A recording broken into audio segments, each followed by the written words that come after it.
Hello and welcome to another podcast edition of Taiwan Talk, ICRT's weekly interview segment, bringing you conversations from and about Taiwan. I'm Keith Menconi.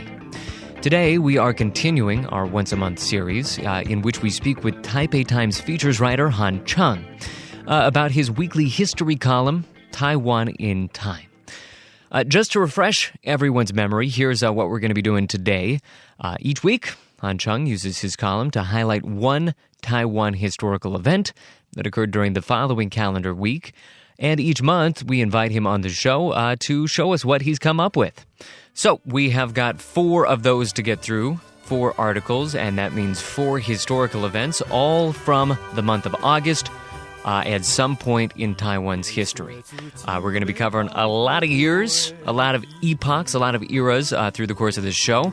But I am going to get out of the way as soon as possible so that we can turn it over to the guy who has actually done the research.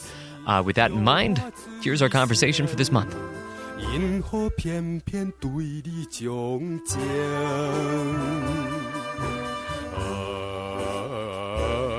All right, and that is not just intro music for the show today. It also sets up our first topic. We were listening there to Memories of an Old Love, and the writer behind that song is the subject of your first article for the month of August.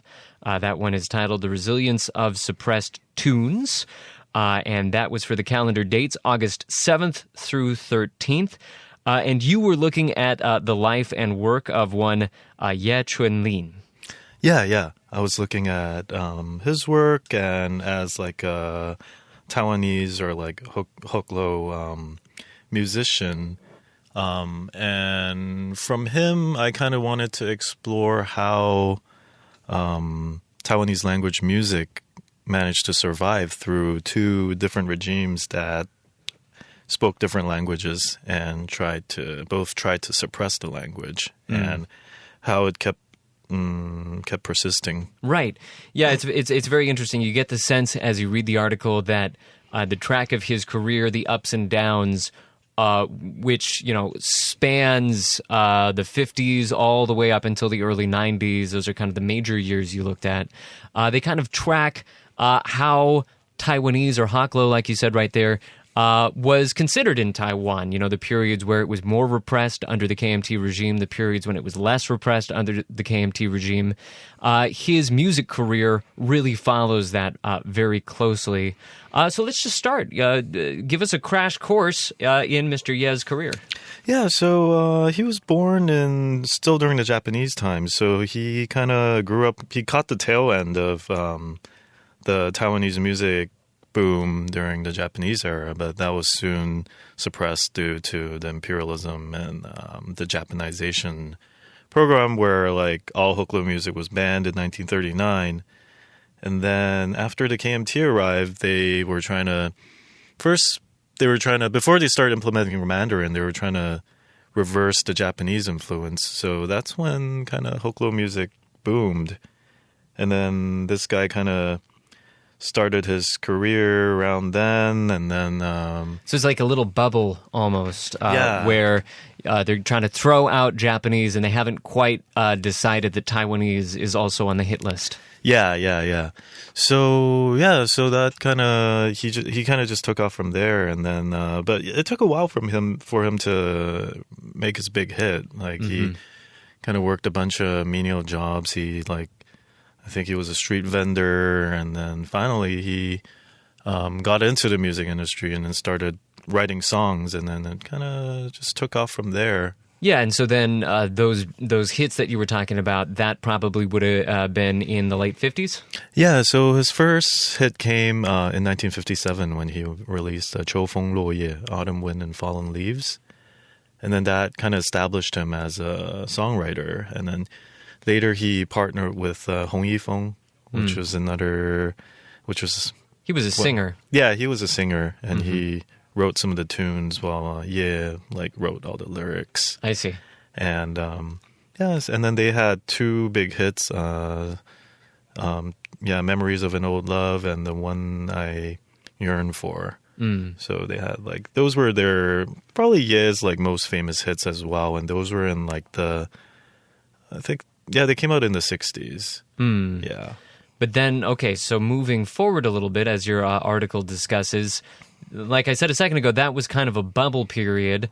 And it burst shortly after when Taiwanese began to be repressed. Yeah. Like the government had started repressing Taiwanese like as early as like the 1940s, like when, but back then it was mostly just prohibiting it in schools and in official situations, and more of it was like promoting Mandarin as like the everyday language. But like, yeah, starting from the early 70s, they started enacting laws that limited media, Taiwanese in the media. So they were like limiting Taiwanese songs, Taiwanese programming, not just Taiwanese, but like just they called it like fangyan, so any like dialect that was not Mandarin. So Hakka as well. Yeah. So Mandarin was to be the main medium for all media.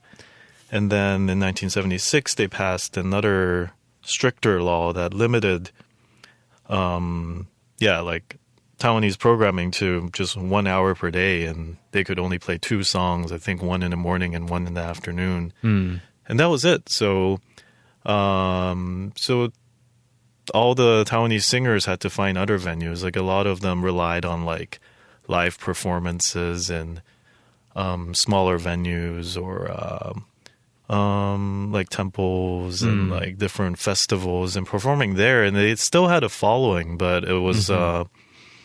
not having the media exposure in that era was still a big blow. So he did kind of take a break after 1976, but that actually turned into another career because he started traveling around Taiwan, and then he wrote his Sketches of Taiwan series. Yeah, tell us about that. So, I mean, clearly, Ye is a guy who is...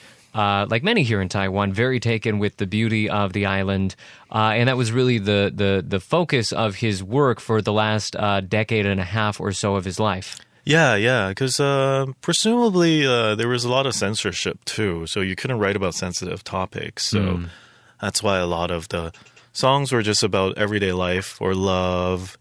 And but he decided to kind of just take a tour of Taiwan and just visit all the beautiful places, and so he started writing all these songs about Taiwan and like bathing in the hot springs at Jiaoxi by the sea, and very specific. Yeah, the boat song of Sun Moon Lake. So he wrote 14 sketches during this period. And then even after martial law was lifted and all the restrictions were gone, he continued this series.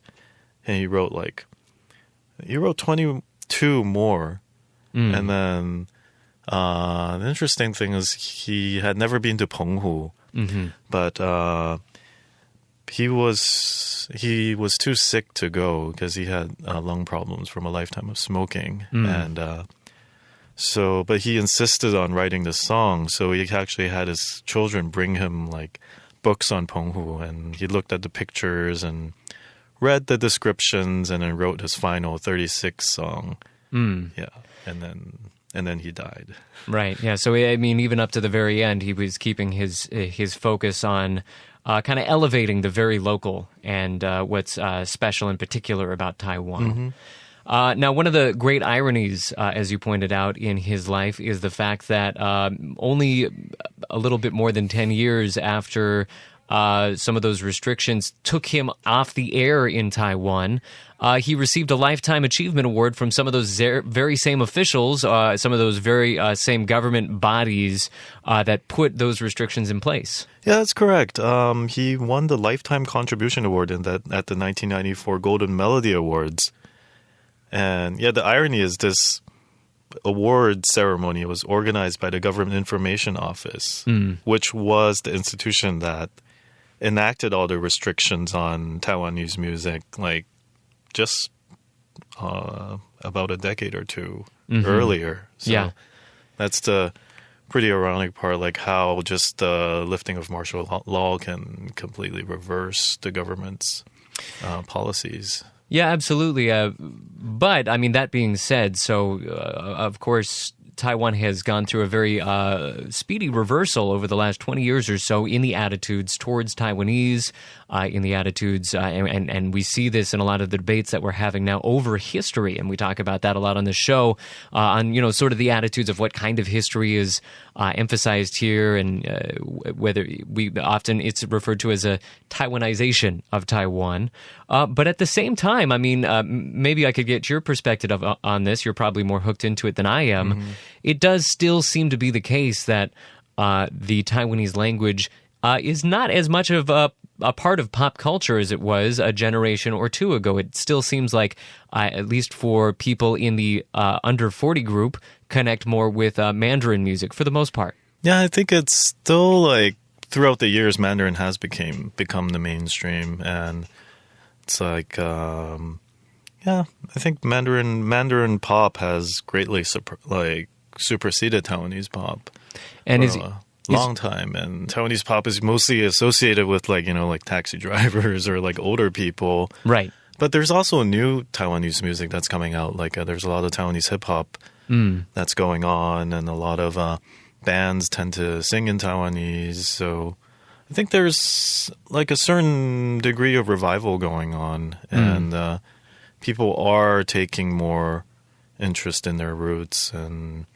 not just Taiwanese. Like Aboriginals are starting to sing in their own language, and there's like Hakkas are trying to sing in their own language as well. So I think there's been a new revival of this, of using your like ancestral language. In spite of Mandarin still being your main language, you want to write songs or express yourself in the language that maybe you identify with, and just in different forms. Like it's not the old songs or the old Taiwanese pop. It's more like using it in like recently I heard like a death metal band that sang in Taiwanese. So I think things are starting to pick up again. All right. So that's probably a trajectory that we can expect, just in terms of pluralism and diversity, and getting in touch with the roots of many cultures that call Taiwan home. Most likely a trajectory that we can expect over the years to come. We are going to round out this first segment, though, and to take us to the second segment, we're actually going to rely today very heavily on Mr. Ye's music. In between each story, we're going to let him play us through. So this first little bridge that we're hearing right here is another song of Mr. Ye's, and this one is The One I Yearn For.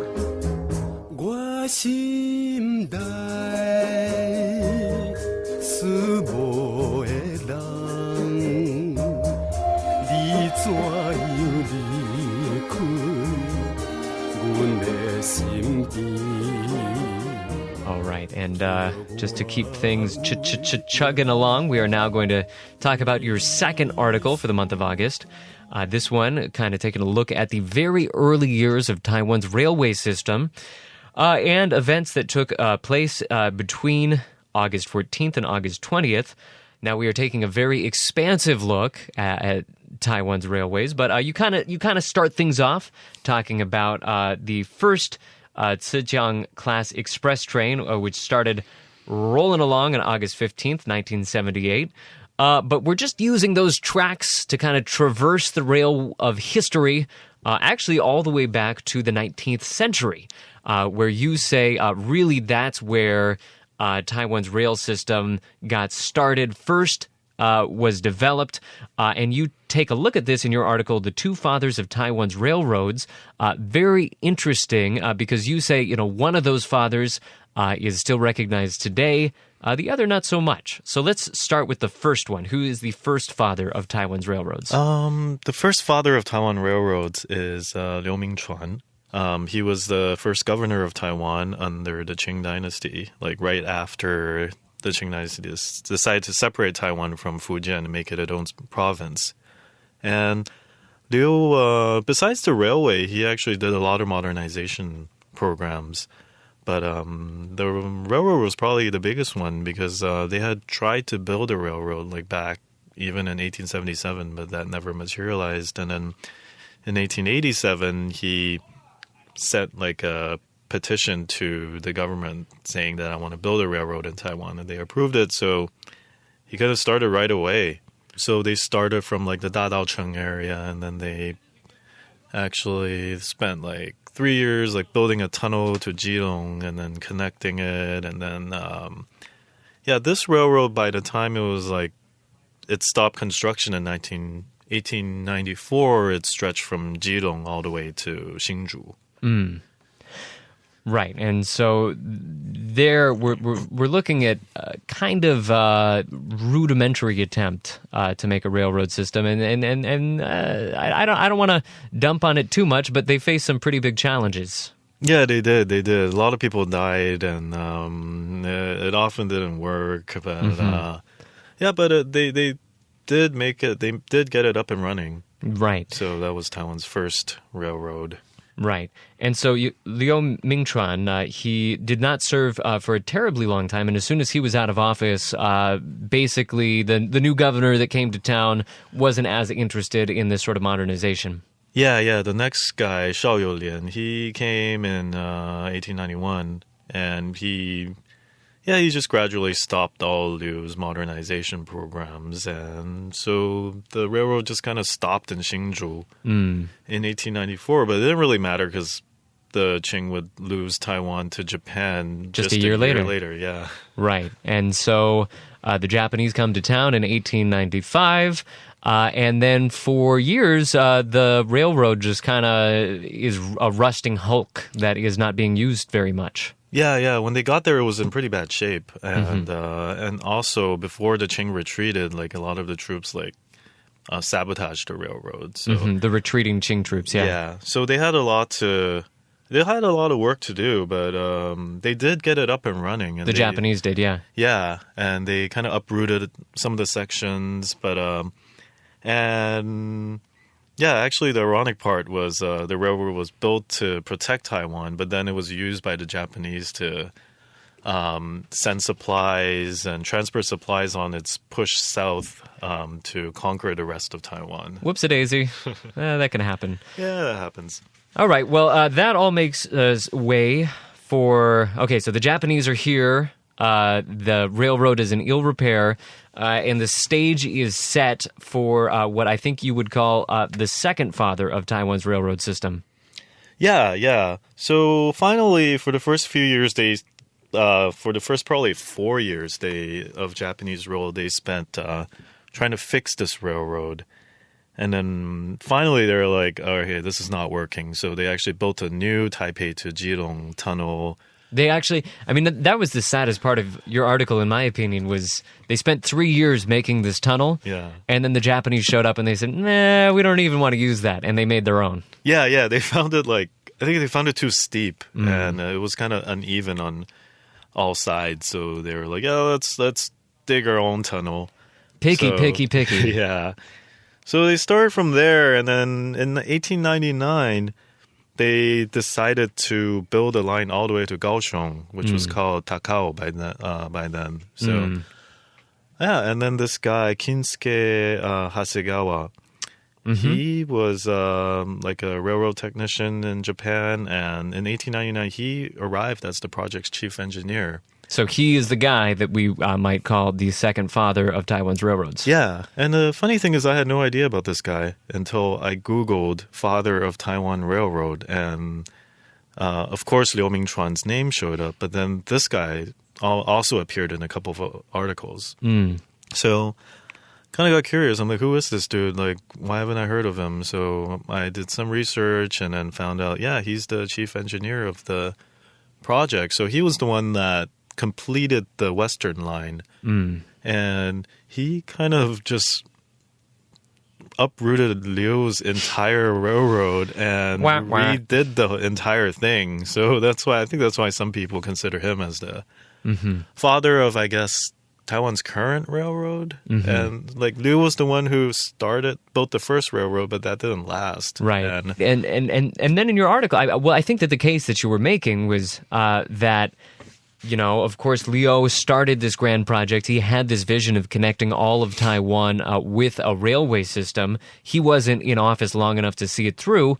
But then, Hasegawa comes to town, and even though he didn't really use a lot of Liu's original work, he is sort of the one who completed that vision. He was the first guy to complete a railway network for all of Taiwan. Yeah, that's true. That's, at 20 years after Liu, it took Hasegawa completed his vision pretty much. And in addition, he also worked on like other lines. He did the Danshui line and like other railroad depots and stuff like that. But but he never stayed in Taiwan. Like right after the railroad was complete in 1908, he went back to Japan as well. So.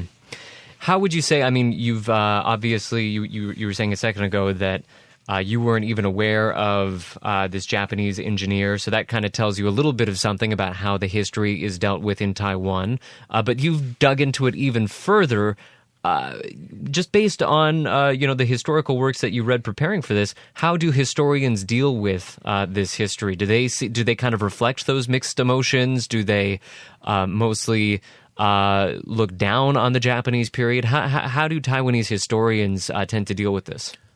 Like during, probably in the earlier, like when martial law was still in effect, you probably wouldn't talk about their accomplishments. Mm-hmm. But if you look at recent books, they do acknowledge the Japanese as like building a lot of these things. And, but they don't really mention like, specific people or like Hasegawa or like people like that. They just kind of give an overview of how the railroad was developed. And, So they wouldn't kind of prop up individuals to like, this is a person worthy of esteem, worthy of historical remembrance. Yeah. Like the only places where I really saw him being mentioned were kind of unofficial sources like Wikipedia or like blogs or nothing really official. But I mean, that's where I got the idea, and then I just kind of ran with it and decided to investigate this guy a little bit more.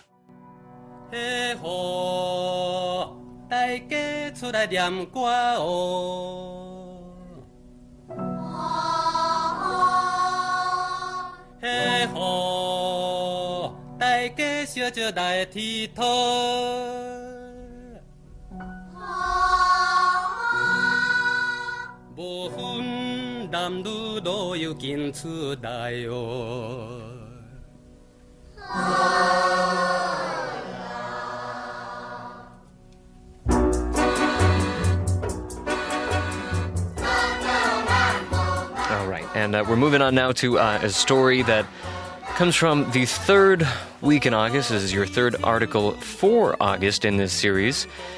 And I think this one is really a story that's going to break some listeners' hearts. Listeners will see why in just a second. The name here is The Legend of the Red Leaf in Question. Okay, you're throwing this legend into question. The story that we're talking about here is of a junior baseball team that won against Japan on August 25th, 1968. A stunning accomplishment that they pulled off, and you were just dumping all over that legacy, throwing it into question, finding some of the inconsistencies there. So we're going to let you do that in a second, but just like you did in your article, let's set up the legend itself. What is the legend of the Red Leaf? The legend of the Red Leaf. So this is a team from this like tiny school in Taidong. And in this village called Hongye, so that's the Red Leaf. And so they only had like 100-something students and 5 staff members, and they were able to they put together like a baseball team, and legend has it that they practice with like sticks as bats and stones as balls, and they just were really poor, but they started having quite a bit of success in the 60s, and then in March of 1968, they won the Cheung in Tainan. They won the championship. But then there was another national championship in Taipei and they didn't have money to go. So they kind of announced that they were not going, and then this story became widely publicized by the media.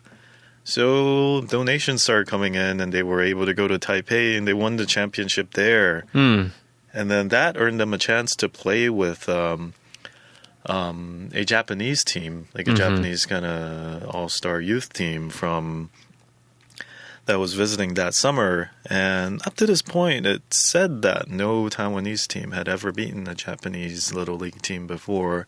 And they did it on August 25th.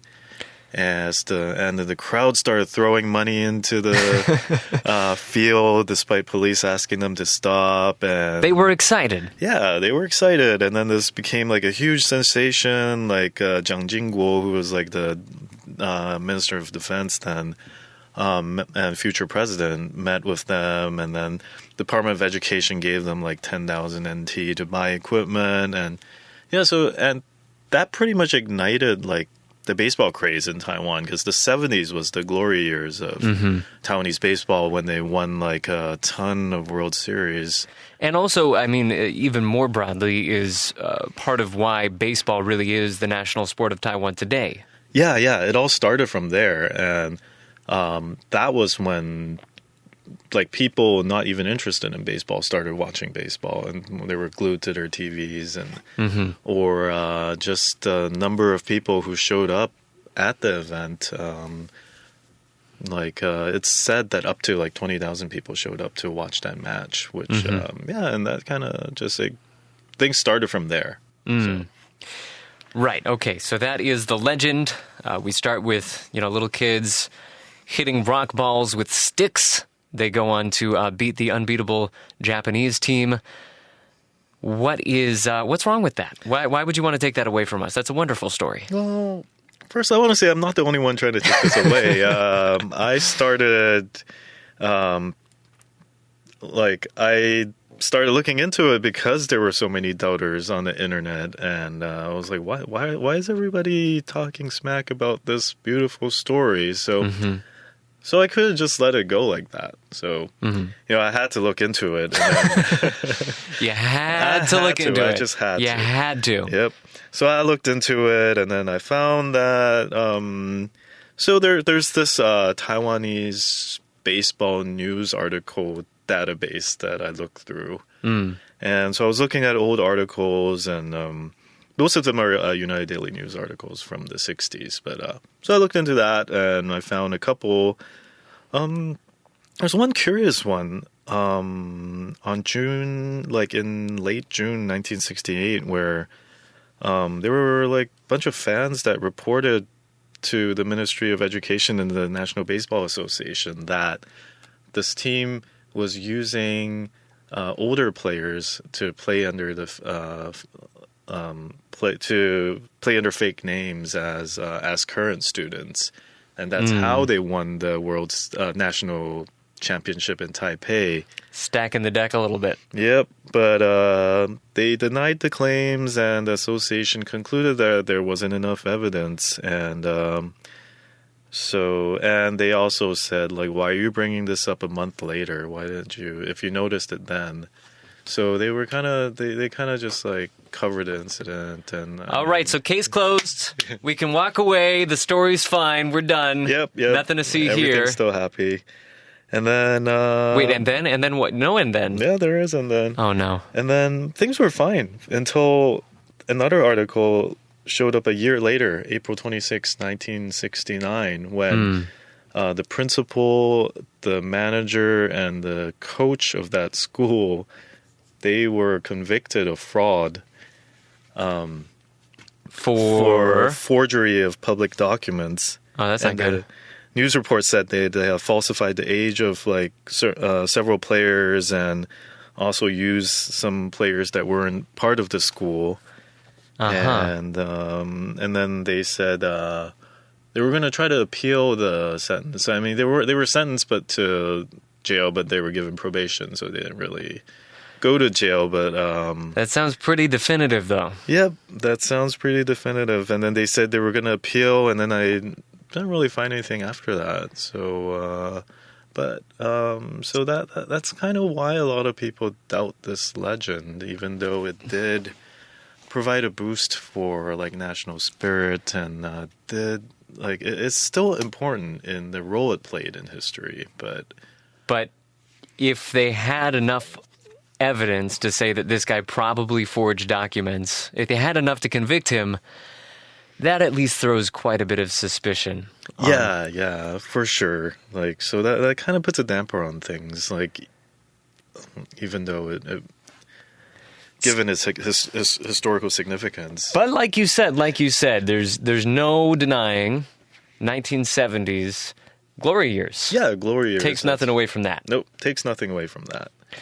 So, I mean, is this the 1968, that particular win, is that something that people in Taiwan remember to this day? Like baseball fans still look back to that very specific event? Yeah, I think so. I think they just celebrated the 40th anniversary of it in 2008. So, it's still celebrated. But every time it's celebrated, the skeptics come out and say, like, hey, this happened. But the legend... The skeptics like Han Cheung. Yep, like me.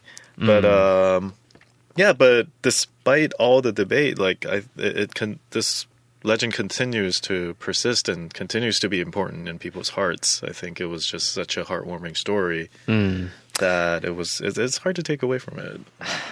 Well, if the heartwarming story is enough to put you on a decade winning streak, is it really so bad even if it's a lie? Maybe it's worth it. I don't know. It's hard to say. Maybe it is. It's hard to say. But it is kind of interesting. I mean, baseball in general in Taiwan, of course, it's been on much more of an even keel for the last, decade or so. But before that, it has been a very scandal-plagued. The major leagues in Taiwan, the Chinese Professional Baseball League, has been scandal-plagued since it began in the late 80s. And, of course, a number of teams have been shut down over gambling scandals. So, I mean, this very early event, it may be something that we want to forget, but this aspect of the sport has always been around, and maybe this just set the tone. Yeah, it's kind of interesting because, like, I remember watching all the scandals on TV and all that stuff, and then looking back, you're like, even from the very beginning, this sport has been hit with scandals. Makes a certain amount of sense. Yeah, and so it's still going on.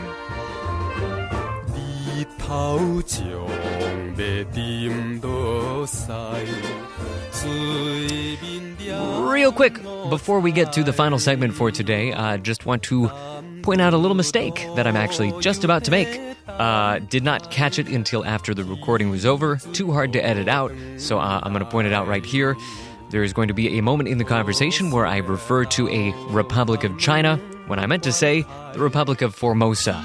Of course, two very distinct entities. Republic of China is the government that we currently live under. Right now, today, Republic of Formosa, not so much, as we'll hear in just a second. So I'll even give a little sound cue to point out where I made that mistake, so listen for that.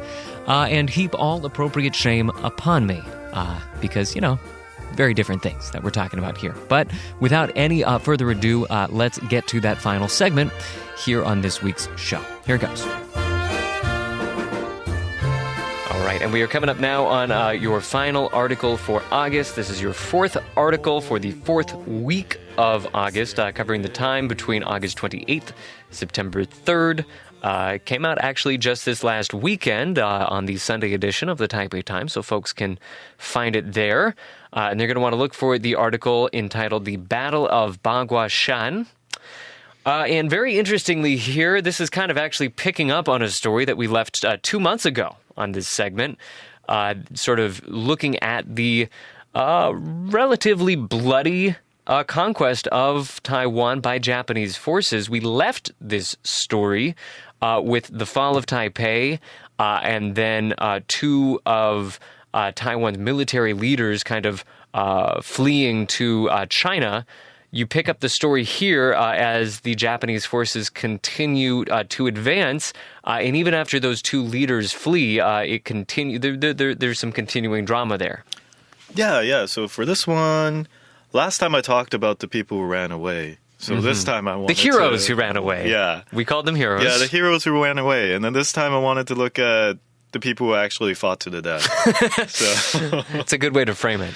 yeah, and August 28th happened to be the Battle of Baguashan. So Baguashan is located in Changhua, just south of the Dadu River. And it's that was the biggest and decisive battle of the entire Japanese conquest.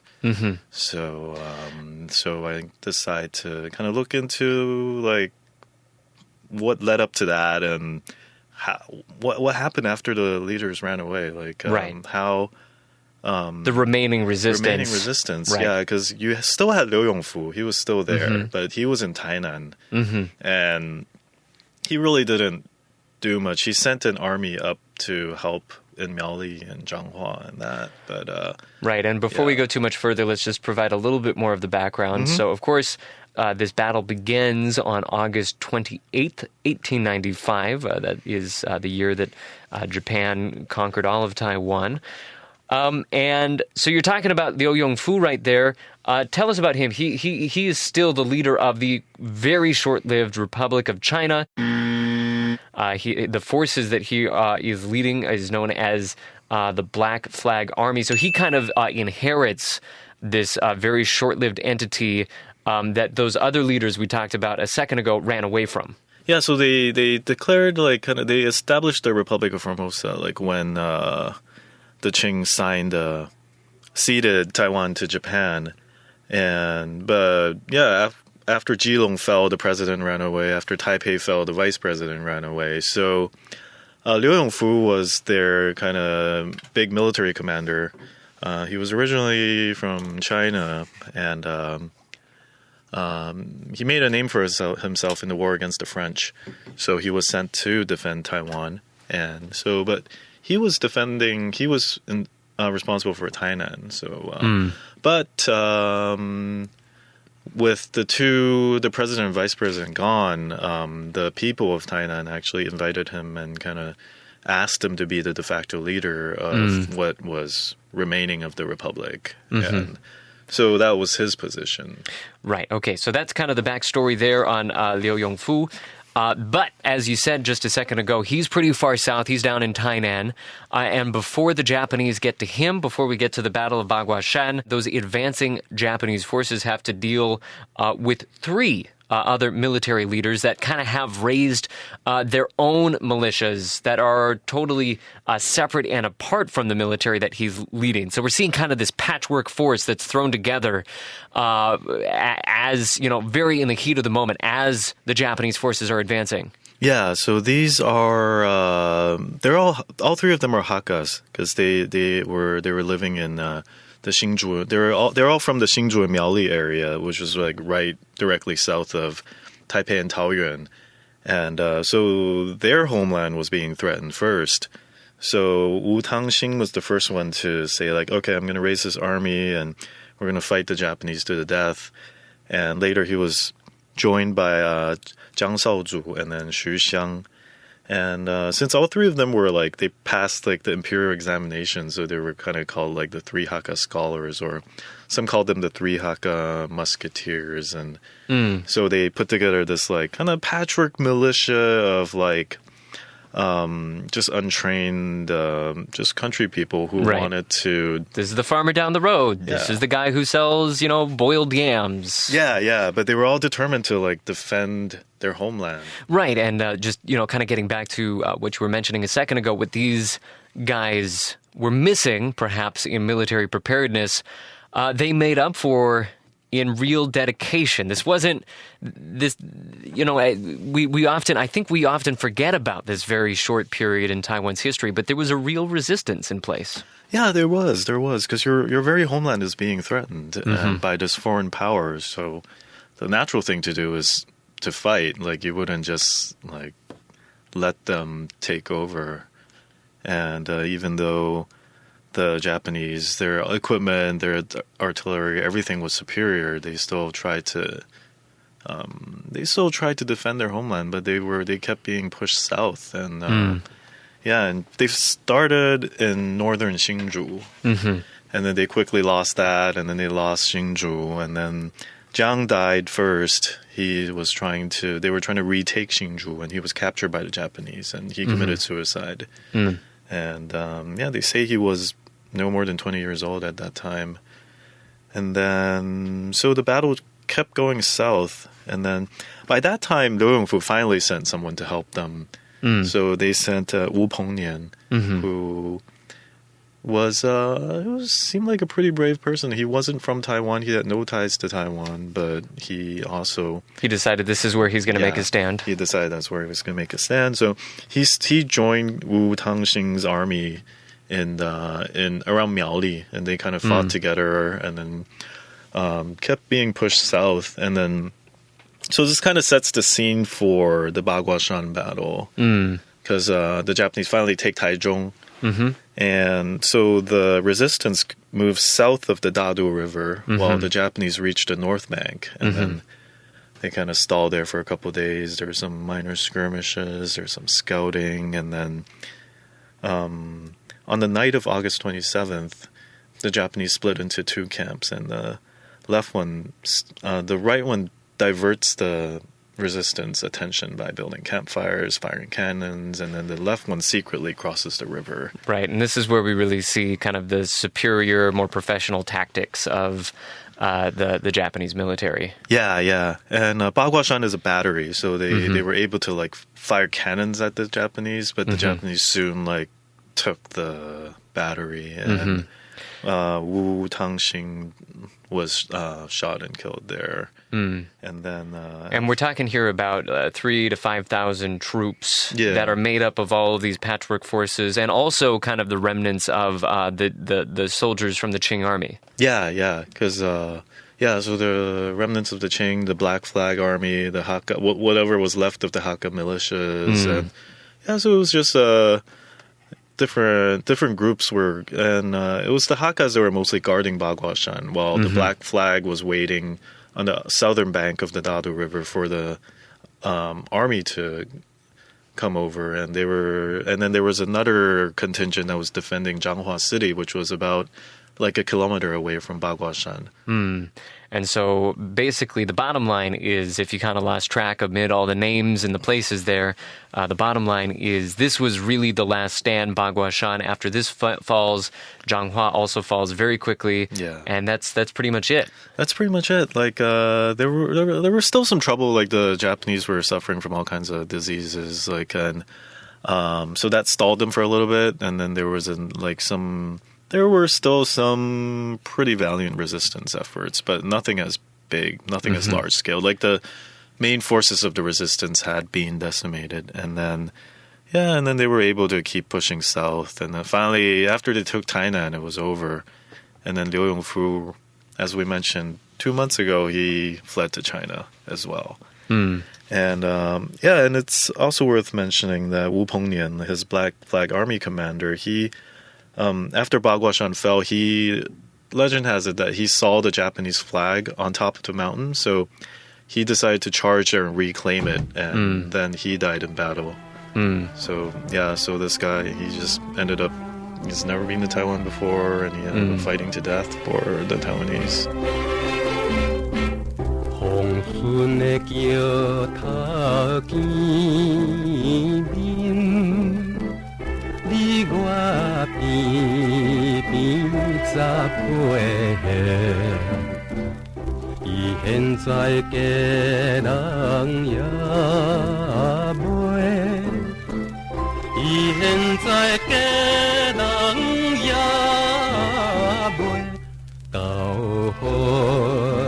All right, well, if we're looking for a through line once again this month, and I think that we are, I think that it's good to find the common thread.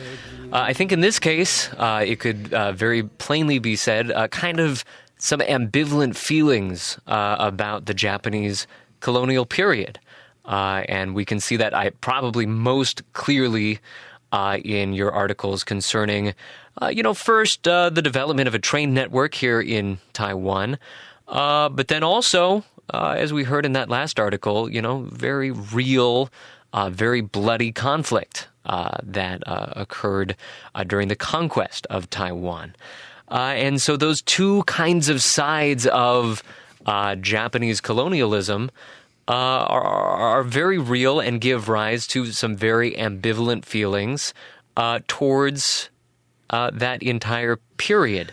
Yeah, it's kind of interesting to look at because the Japanese did rule Taiwan for 50 years, and I mean they did build a lot of things. They built a lot of the current infrastructure, and a lot of people say, like, compared to what the KMT did when they first came, they were just using it as a base to reclaim China, and they didn't really start doing much until a couple of decades later. But at the same time, like, the Taiwanese people were colonized, they were discriminated against, and as we look at in the Baghuashan battle, like, there was a lot of bloodshed in the beginning, so it wasn't all good. But they did also do a lot in terms of, like, developing developing Taiwan and, like, stuff like that. So I think there's some mixed feelings, and a lot of people, like, they had some grandmother who speaks Japanese and grew up under Japanese rule, and maybe they suffered under, like, during 228. So it's hard to define, like, what. I think a lot of it depends on, like, your background and like your ancestry, whether your family was here during Japanese rule or you came after Japanese rule. And the Japanese tried to suppress Taiwanese music, but so did the KMT. Right. So, even there we see that thread kind of continuing. Right. So, I don't know. I think it's, it's never a good thing to be colonized, but like how you actually, like, feel about it, or like, it depends how you look at it. Yeah, and this just kind of gets to how difficult it is to discuss Taiwan history, even if we look to, former President Lee Teng-hui. He recently said, I think it was last year, that he said that he, when he was very young, he was a Japanese citizen, and that's how he understood himself, and he fought in the Japanese army. And that caused a huge uproar here in Taiwan, because that's a rather indelicate thing to say for many people who think of themselves as having been persecuted by Japan, not just here in Taiwan, but, specifically people from China who obviously have a very bitter memory of World War II and the treatment of civilians during that war.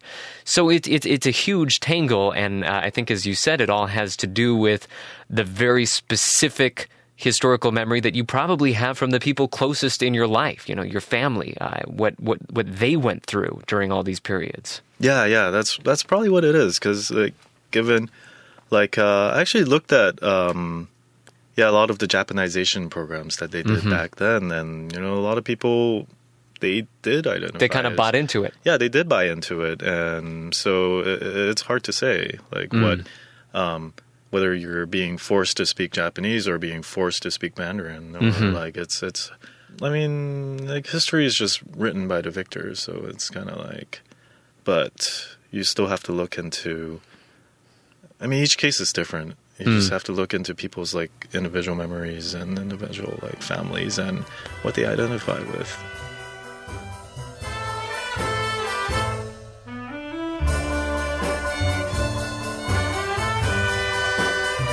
All right, Han Cheung, well, we have covered an awful lot of history today. We've made it through more than a century on 4 very different topics. So I think we can pat ourselves on the back for that, or at least you can, because you're the one who did all the work.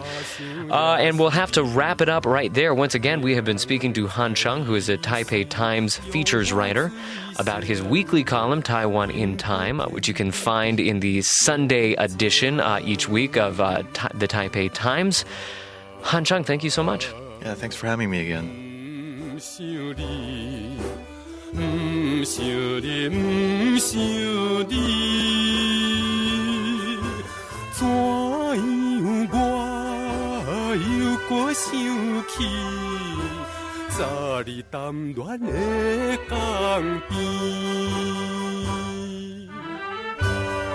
Thanks for listening to another podcast edition of Taiwan Talk. Taiwan Talk, of course, broadcasts every Monday at 8 a.m. and 6 p.m., right after the top of the hour newscasts. Look for that on ICRT FM 100.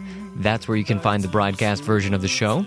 You can also find an extended version of the show on our podcast, such as the one you just heard right here. Look for that on the ICRT website, on iTunes, the ICRT blog. It's occasionally there. In most any place where you might expect to find a podcast such as this. We're going to have to round out the show right there, but if you do want to learn more about any of the topics, pop on over to the ICRT blog where I've made a little post about today's show that has links to all of Han's articles for the month of August. So just makes it a little bit easier to find them right there. All very interesting, worth your time.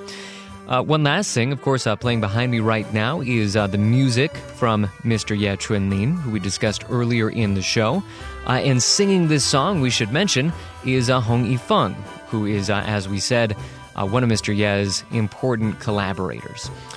So this, of course, is Memories of an Old Love. That was the first song we heard today. We're going to let it play us out right now. We also heard a number of other songs, including The One I Yearn For, a couple of songs without English translations, so I'll just say the Chinese right here.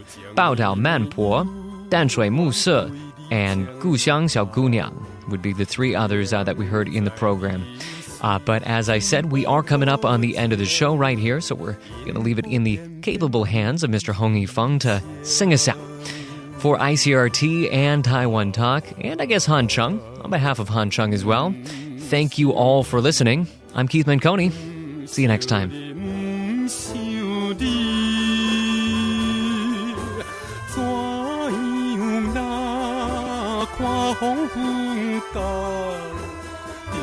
想你目屎干。